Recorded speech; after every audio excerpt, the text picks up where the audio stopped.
Hello, everybody. Bigfoot Mission Rob Sunday night. Something different. Um, I'm doing this a video. It's going to be on Michigan hauntings. I'm starting to do a little series on this, and this is going to start with some lighthouses that are allegedly haunted in Michigan. I got this idea from several people. Brandy from the Vons and the Booze, a few comments from people asking about, hey, Rob, what's up? Michigan's like got all sorts of weirdness. And yeah, so since I do live in the Great Lakes state, I'm very intrigued with haunted lighthouses and things. In fact, I'm thinking about breaking down a couple or reading a couple for you. Now, when I read them, what I did was I started researching haunted lighthouses in the state of Michigan. Now, I've rewritten these, keeping the narrative the same to avoid plagiarism, copyright issues. So it's in my words, but it's the narrative's the same. And also Saturday night, I do a show. It's taking off. It's becoming pretty popular. I do it with Brandy, Krista, and Monica, and we talk about a whole bunch of strange stuff. Cool show, and I'm thinking about incorporating some of these accounts into the Late Show. And so I put a couple together because I do believe moving forward, we're gonna start these, especially with Halloween a month away. So what I'd like you to do is let me know what you think. Do you want to hear things like this from me and from my group and so on and so forth? And would you like to see it on a live show when we all break them down? So yeah, it's a couple of them that I'm gonna give to you guys. You know, something different. It's not Bigfoot. It's not Dogman. It's Michigan, and we're going to delve into lighthouses, which I'm going to make a little series about this moving forward. Give me a thumbs up. Yeah, Rob, continue. Leave a comment. Subscribe to Bigfoot Michigan Rob if you're new. Buy my book, Bigfoot Michigan Rob Presents True Cryptid Encounters Book 2, now out on Amazon. Continue to buy Book 1. Thanks to everybody that has bought them. I love you guys. Leave a comment for this video and leave a review for the books because it does, of course, promote sales. So, yeah, I'm going to get on with this, you guys. And let me know what you think. Yes or no. Kind of cool, whatever. You won't hurt my feelings. I do this for all you guys, and I need your response because I only want to put out quality that you guys are going to want to listen to or watch. The smell of cigar smoke lingers as visitors walk through the dark living quarters of Gulliver's Soulchoix Point Lighthouse. They think someone was there because of the smell, but no, instead it's the smoking spirits that inhabit the 1895 lighthouse on the Upper Peninsula shore of Lake Michigan. Kate Tedson, the co-author of a book series called Haunted Travels of Michigan, investigated over 350 potential paranormal sites around the state.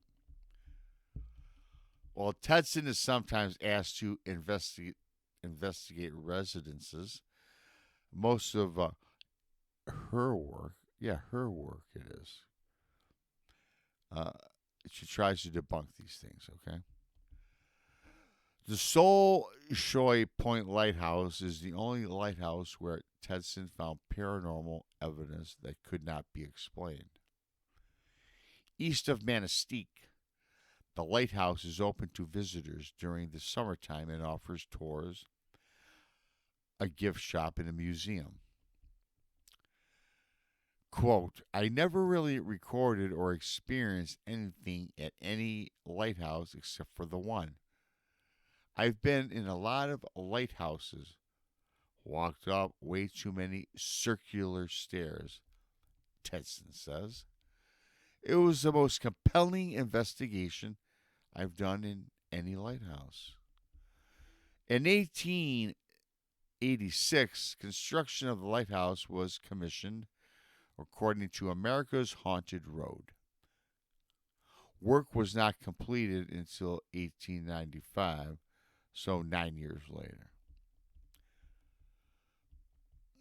As the legend has it, Captain Joseph Willie Townsend is the lighthouse's paranormal keeper. Townsend, also known as Captain Willie, was appointed keeper in 1902. He had a short tenure because he died in 1910.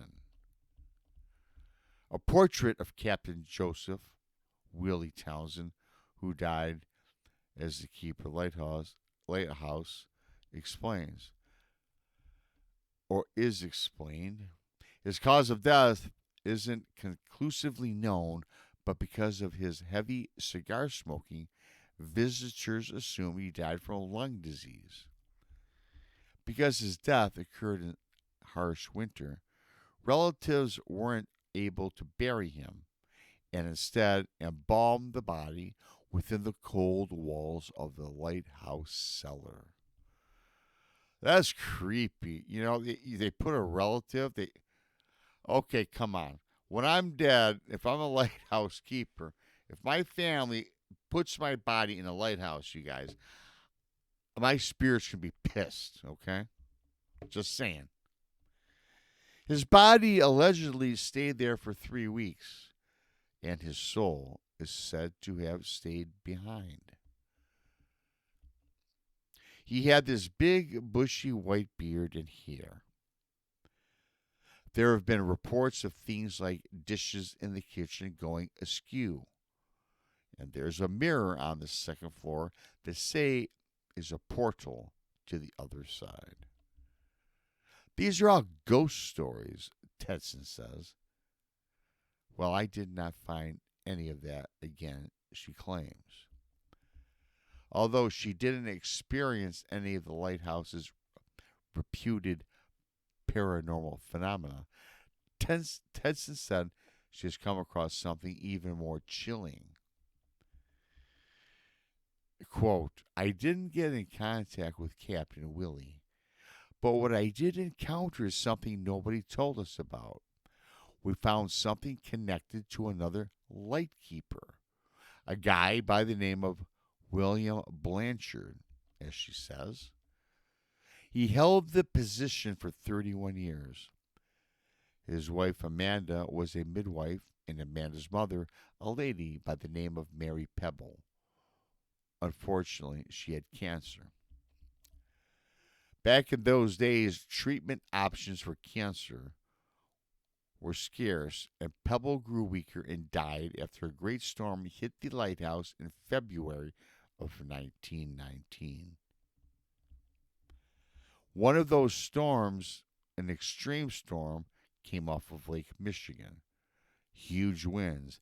It twisted the trees like they were fields of wheat. The ice pellets and the snow actually broke off and shattered some of the windows on the upper floor, and the floor started filling with snow. Poor Mary passed away. Pebble's family wanted to take the body to the mainland, but couldn't leave or bury her outdoors because of the ice. Again, you guys, burying people inside a lighthouse, trying to dredge up and bury people in ice.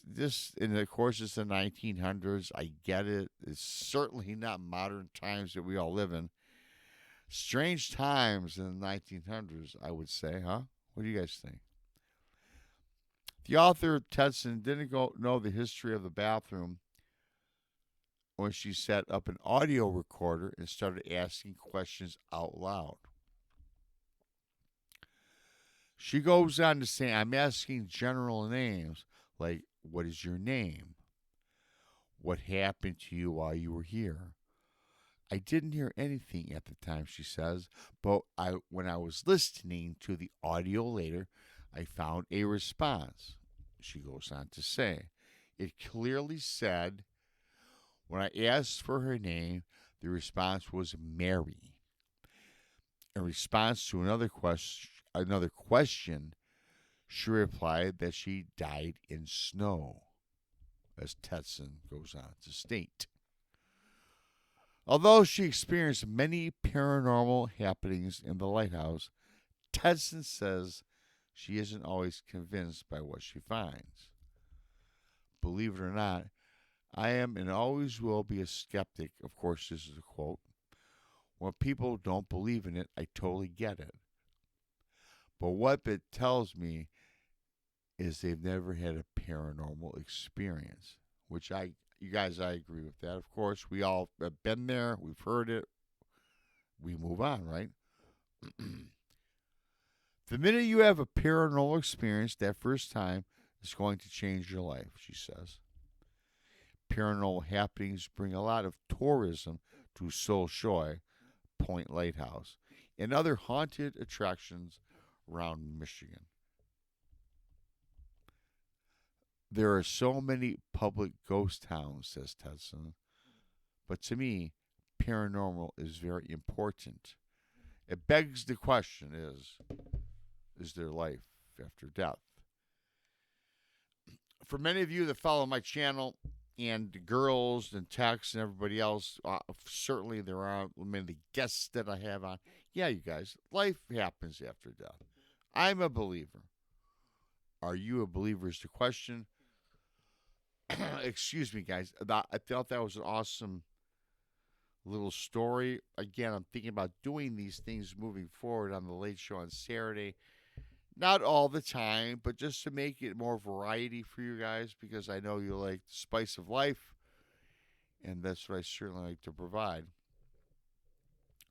Hope you like that. Give me a thumbs up, leave a comment. I'm going to do one more for you guys. Again, I researched this and put it together. Had to blah, blah, blah, redo some of the writings, again, not to plagiarize. So, narrative's the same. This is, again, in Michigan. It's called the Waugoshance. It's one of the oldest lighthouses that exists today in the Great Lakes. According to a maritime historian, Wes Olereski, the Waugoshance ghost story is always first told by lighthouse enthusiasts and historians. Waugoshance is located on the northeast end of Lake Michigan and was built in 1832. Now, and really quick note for everybody that does not know, a lot of these lighthouses that I've been past, taking a boat past, seen from land, they're all built in the 1800s, some prior to the 1800s. But the most predominant ones, everybody, right around the mid-1830s into the 1900s. And so they are very old. They're relics, and I can see where paranormal ghost-like activity would occur, okay? So moving on. This lighthouse became... This actual lighthouse was later refurbished in 1851. Some guy by the name of John Herman, a drinker and a funny man, as they quote, was the lightkeeper at Waugoshance. He began his career as an assistant lightkeeper in 1887, and in 1892 became the man in charge of the lighthouse. Now, again, when I tell you guys this guy's drunk one night, and he was looking to play a practical joke on a coworker. John locked one of his... This guy, wow, what a joker. Jacques locked one of his assistants in the lamp room. I don't know what a lamp room is, everybody. Happy with his prank, he wandered away from the lighthouse. And again, in his drunken stupor, he vanished into the night, never to be seen again. Once the assistant managed to get out, he looked everywhere, but John was never found. After his disappearance, strange things started to happen around the lighthouse. If any of the light keepers fell asleep on the job, their chairs were kicked out from beneath them. Everyday chores, such as coal buckets being filled, would also mysteriously happen to be on their own or emptied out. Because the haunted happenings were so frequent, they eventually had a hard time staffing the lighthouse. So they built a lighthouse at White Shoals and left Waugoshance to the ghosts who haunted it. Or so that's what the ghost story says.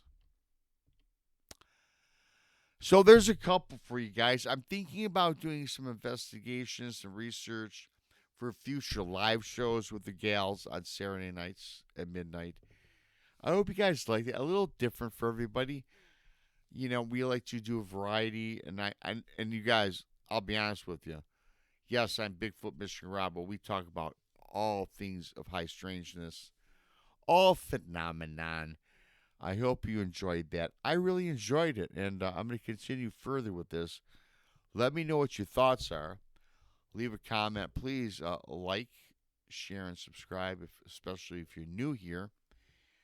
I appreciate y'all. Hope you enjoyed it. Once again, I am Bigfoot Mystery Rob. Have a great start of your week coming up on Monday. Happy Labor Day. I am BMR. I'm out.